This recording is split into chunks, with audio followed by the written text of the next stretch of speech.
Sa loob ng sinehan, tuloy ang hiyawan. Kaya proud ang Junenkin, sunabot na ng twins. Lalo kaming nasasaya pag naririnig namin na parang napapasaya naman yung mga tao. And I'm very happy for all the twins.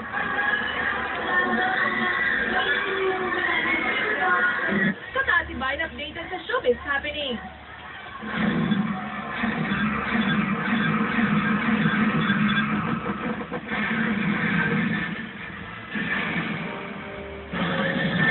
Sa kabila po ng masungit na panahon at madulas na yelo, hindi natinag sa pag-akyat si Ronnie Garduse sa Carstens Pyramid sa Indonesia.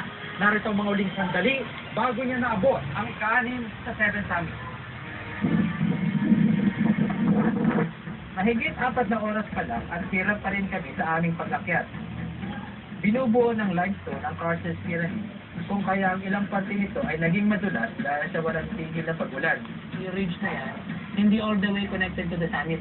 Meron 3 gaps na putol-putol, meaning yun yung